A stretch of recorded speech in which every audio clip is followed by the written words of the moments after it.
Good morning, students. I hope you all are doing well. Today's topic is maintaining public peace and tranquility.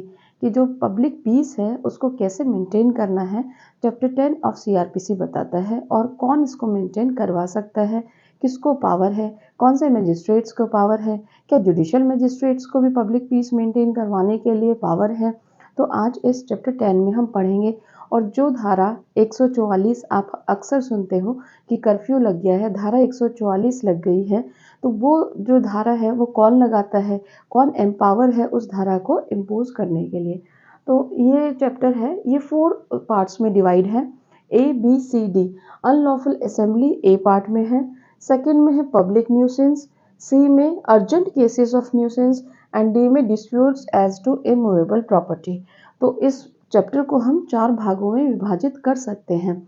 First जो है वो हमारी unlawful assemblies के बारे में बात करता है कि जब 5 या 5 से ज़्यादा व्यक्ति इकट्ठे होकर पब्लिक की शांति को, परिशांति को भंग करते हैं, तो फिर ये जो है सीआरपीसी में सेक्शन 129 टू 132 तो मजिस्ट्रेट्स को ये पावर देता है उन केसेस में कि इस पब्लिक जो अनलॉफुल असेंबली है उसको किस तरीके से कंट्रोल किया जाए या किस तरीके से उसको डिस्पर्स किया जाए। तो इस चैप्टर का ए पार्ट है वो अनलॉफुल असेंबलीज के बारे में बात करता है कि अनलॉफुल असेंबलीज क्या होती हैं। जब 5 से ज़्यादा व्यक्ति मिलकर किसी प्लेस पर दंगे करते हैं तो वो अनलॉफुल असेंबली 141 ऑफ आईपीसी में डिफाइन की हुई है। वो कौन कौन से एक्ट्स करते हैं जिसके कारण हमारी जो पब्लिक पीस है या ट्रांक्विलिटी है वो क्या होती है, वो भंग होती है। तो उसके कारण यहाँ पर एग्जीक्यूटिव मजिस्ट्रेट्स को पावर है कि वो इस अनलॉफुल असेंबली को डिस्पर्स कर सकते हैं और इसको किसी भी तरीके से, अब वो कौन से तरीके हैं, सिविल फोर्स यूज़ करके या फिर आर्म्ड फोर्स यूज़ करके किया जा सकता है, उस अनलॉफुल असेंबली को डिस्पर्स किया जा सकता है। और ये जो है ये मजिस्ट्रेट्स इस एक्ट के लिए जो भी ये अनलॉफुल असेंबली को कंट्रोल करने में करते हैं वो गुड फेथ में अगर करते हैं तो उन पर कोई कार्रवाई नहीं होगी। और रोल ऑफ एग्जीक्यूटिव मजिस्ट्रेट यहाँ मेनली बताया है कि कौन से magistrates in-charge of police officer है उसको भी इस सेक्शन के तहत इस वाले ए पार्ट में पावर है कि वो क्या कर सकते हैं, वो अनलॉफुल असेंबली को कंट्रोल करने के लिए ऑर्डर दे सकते हैं, डिस्पर्स कर सकते हैं उसको। नेक्स्ट जो है वो बी पार्ट है। बी पार्ट में पब्लिक न्यूसेंस की बात की है। तो पब्लिक न्यूसेंस क्या होता है, ये जो पब्लिक प्लेसेस है उस पर अगर कोई ऑब्स्ट्रक्शन क्रिएट करता है या फिर और कोई भी बिल्डिंग है वो ऐसी डेंजरस स्टेज में है, गिरने वाली है, कोई पेड़ है, कोई है, किसी की हेल्थ से रिलेटेड कोई ऐसा बिजनेस, कोई पर्सन ऐसी कोई ट्रेडिंग कर रहा है जो हेल्थ को डिग्रेड करता है, या फिर कोई टैंक है या फिर कोई गड्ढा है, कहीं भी कोई कुआं खोद दिया गया है ऐसे प्लेस पर जो ऑब्स्ट्रक्ट करता है पब्लिक प्लेसेस को, तो ये सब पब्लिक न्यूसेंस में आता है। और ये जो सेक्शन है 133 टू सेक्शन 143 तक ये गिवन है। तो इसमें DM, SDM, executive magistrate empowered by the state government, इन सबको पावर है, ये क्या कर सकते हैं, ये ऑर्डर दे सकते हैं, लोकल इन्वेस्टिगेशन कर सकते हैं और इवन इंजंक्शन का ऑर्डर भी दिया जा सकता है यहाँ पर कि उस जो पब्लिक जो वे है उसमें जो ऑब्स्ट्रक्शन है उसको हटवा भी सकते हैं, या फिर जो भी बिल्डिंग है या जो भी टैंक है, वॉल है, कोई भी उसमें वो उसको प्रिवेंट करने के लिए वो ऑर्डर दे सकते हैं या कोई भी कार्रवाई कर सकते हैं लोकल इन्वेस्टिगेशन करने के बाद। नेक्स्ट जो है और सी पार्ट है, सी पार्ट कहता है urgent cases.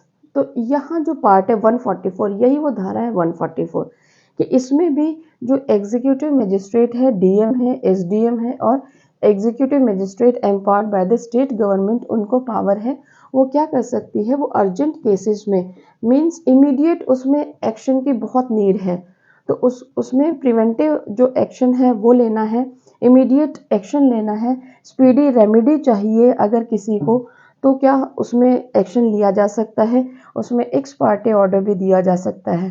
Means x party order means एक पार्टी ने अगर वहाँ पर किसी भी उससे जो एग्जीक्यूटिव मजिस्ट्रेट है उसको या तो कंप्लेंट की है, शिकायत या कहीं से इंफॉर्मेशन मिली है, तो क्या हो सकता है उस केसेस में जो अर्जेंट केसेस है न्यूसेंस के, कौन से केसेस, न्यूसेंस के, या फिर एप्रीहेंडेड डेंजर कि वहाँ पर दंगे होने ही वाले हैं, उस एरिया में फिर क्या किया जा सकता है, ये जो मजिस्ट्रेट्स हैं ये वहाँ जाकर अपनी कार्रवाई कर सकते हैं पब्लिक पीस को मेंटेन करने के लिए, पब्लिक ऑर्डर को बनाए रखने के लिए। और ये जो ऑर्डर दिया है ये 2 मंथ्स के लिए उस एरिया में इम्पोज किया जा सकता है, रेगुलर उसमें लागू रह सकता है, बट अगर स्टेट गवर्नमेंट चाहे तो उसको 6 मंथ्स के लिए भी एक्सटेंड कर सकती है।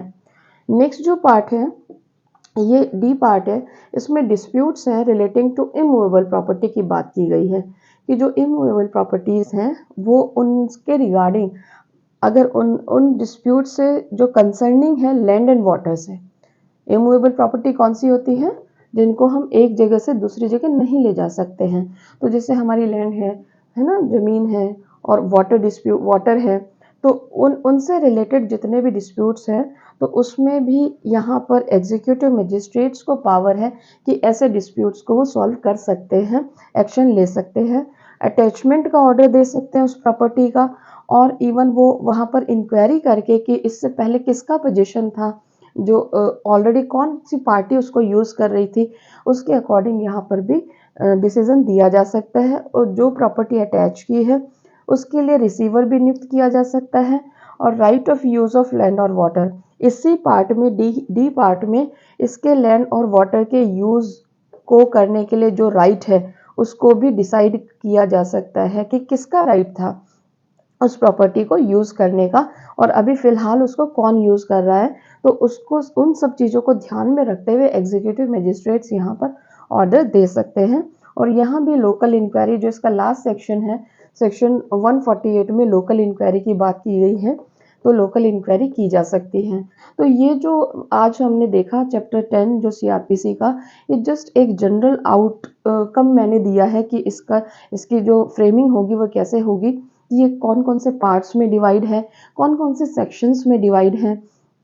अक्सर इसमें से क्वेश्चन आते हैं कि कौन से मजिस्ट्रेट्स जो है वो एम्पावर्ड हैं यहाँ पर ऑर्डर देने के लिए, अगर कोई इमीडिएट एक्शन, जो इमीडिएट न्यूसेंस का अगर कोई केस है तो उसमें कौन से मजिस्ट्रेट्स एम्पावर हैं, और मजिस्ट्रेट्स कब उसको एक्शन लेंगे, क्या किसी एफआईआर लॉन्च करने पर लेंगे, या फिर कोई इन्फॉर्मेशन मिली है उसी पर ले लेंगे, या फिर कोई कंप्लेंट दी है पुलिस ऑफिसर ने उनके उसके बाद ही वो कोई एक्शन लेंगे। तो ऐसे क्वेश्चंस आते हैं अक्सर, और सेक्शन 133 और सेक्शन 144 वेरी इंपॉर्टेंट है। इवन सेक्शन 145 और जो 147 है वो सेक्शंस भी बहुत इंपॉर्टेंट है। आई होप स्टूडेंट्स ये जो चैप्टर है इसके रिगार्डिंग आपकी ये जो आउटलाइन है ये आपको समझ में आई होगी। नेक्स्ट वीडियोस में मैं इनके जो ये सेक्शंस हैं इनको डिटेल में आपको एक्सप्लेन करूँगी कि कौन से सेक्शन में क्या दिया हुआ है। डीपली स्टडी नेक्स्ट वीडियोस में करेंगे। Okay students, now I am going to end this session. Thank you students. Bye.